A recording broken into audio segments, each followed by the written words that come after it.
Hey teens, my name is Ashley. I'm from Imaginative Libraries, and this is the Teen Eats cooking tutorial.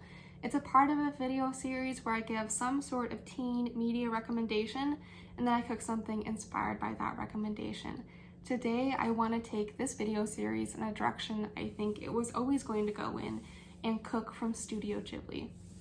The movie I want to cook from is my favorite Ghibli film, and probably my favorite movie of all time, which is Howl's Moving Castle. So if we cook from Howl's Moving Castle, we of course have to cook and draw inspiration from the scene where the main character, Sophie, has accidentally fallen asleep in Howl's Moving Castle, and she wakes up and she begins her friendship with the fire demon Calcifer.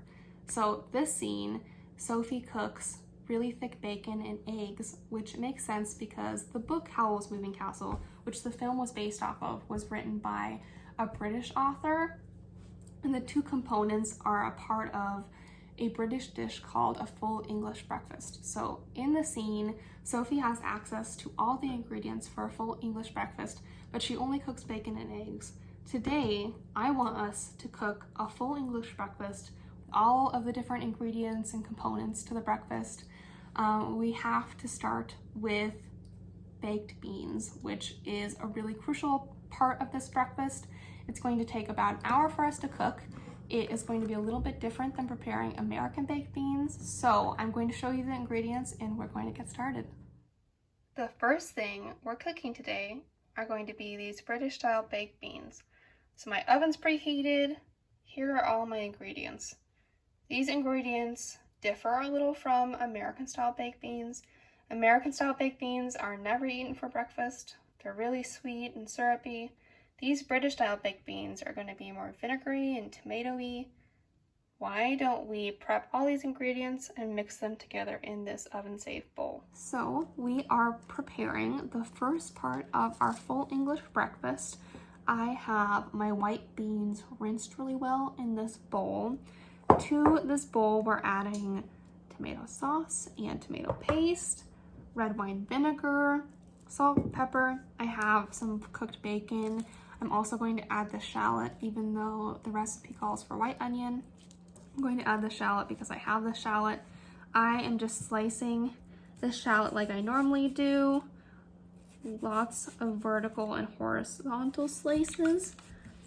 Essentially, baked beans are just a bunch of diced ingredients mixed together in a bowl with a sauce. So that's really what it is, just sauce and beans. But these British style baked beans have a really important role to play in our full English breakfast. So a full English breakfast is really popular in England, all around the UK. We even have an equivalent here in the United States. We have a full American breakfast.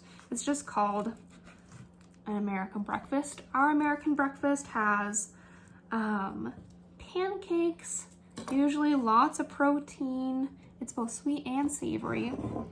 The reason why both the Brits and us Americans eat these really hearty breakfasts is because historically, laborers have had to eat a lot of calories to keep up with their demanding jobs. Nowadays, we don't have as many labor job positions as we did in the 30s when these breakfasts became popular. But these breakfasts are just so good that we eat them anyways. So even though after I prep all these ingredients and I start baking my beans, I don't have a long work day ahead of me. I will be nice and full for the rest of my day. So there's my raw shallot. And I think we only need enough liquid to cover our beans. So I'm adding a teaspoon at a time of this red wine vinegar to our bowl. but we do want these beans to be sharper than American baked beans. We want them to be pretty tangy, more tangy than American style beans. So I'm just going to add some more spices and mix this together.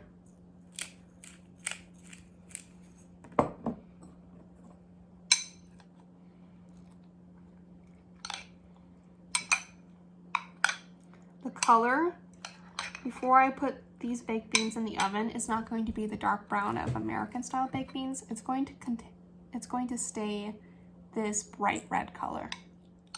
All mixed together. It's still red. I'm going to cover it with tin foil and into the oven for probably an hour, maybe a little longer. Our beans have been in the oven for about an hour now, which means that I'm ready to prepare the next part of our full English breakfast. So traditionally an English breakfast has like 10 things in it. It has a bunch of fried items like fried toast and fried tomatoes and fried eggs and fried mushrooms.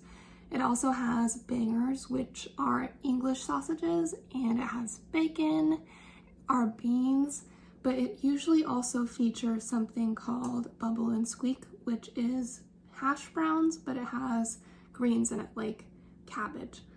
We are not going to make bubble and squeak, we're just going to make regular hash browns, but they will have a little bit of a twist on our hash browns. We are going to add other vegetables to our hash browns. So I have peeled all these potatoes that I am going to shred in my box grater here.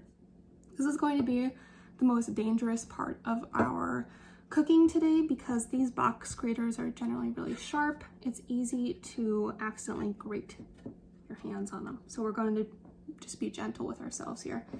I also have a quarter of an onion and a carrot I'm going to add to our hash browns. We're going to try to fry everything for our full English in one pan, which is why in England these full English breakfasts are called fry-ups, is because you can cook everything in one pan. So we're going to cook our vegetables for our hash browns in one pan and then take some of them out and fry the rest of our ingredients. Let's grate up these potatoes though.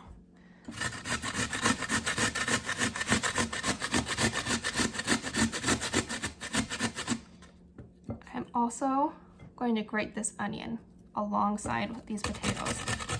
It'll look like this. My pan has about a teaspoon of neutral oil and a couple tablespoons of butter. I'm just adding all my veggies here from my box grater.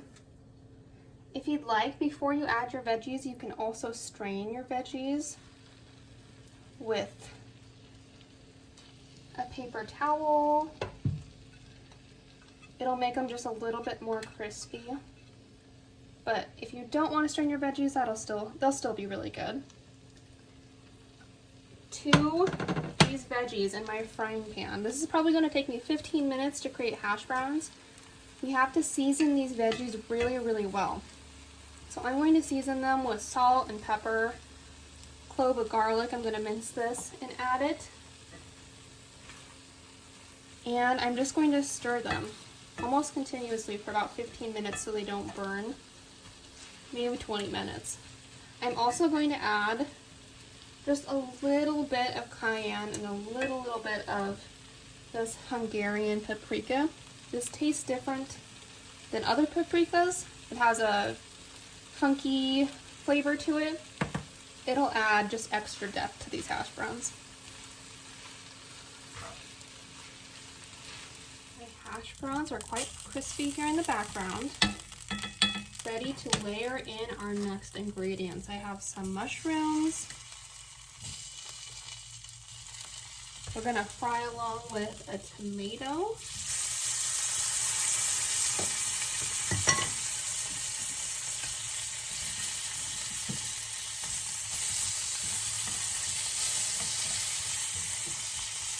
And I'm going to add a couple of strips of bacon and a couple sausages. Now, I didn't get bangers, but I do have these really high quality breakfast sausages, so I'm going to use those instead.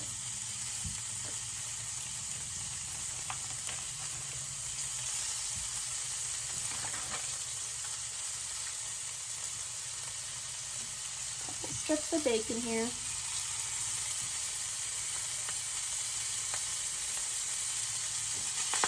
As you can see, my sausage links and bacon are nice and crispy. I'm going to push them to the side. I'm going to show you the most exciting part, I think, of today. I bought a really high quality bread, sourdough bread from a local bakery, buttered one side of it and cut out a hole in the center. I'm going to show you how to make toad in a hole. Lay that down right here. We're going to crack an egg in the middle of our toast right here.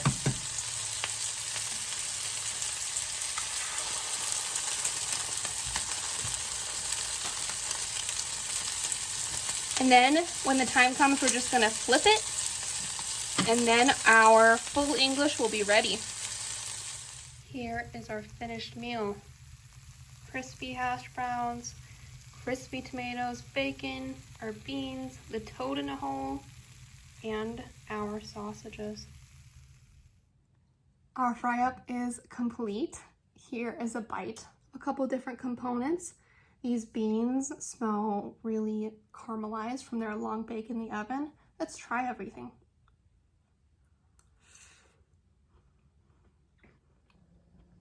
It's really hot, but really good.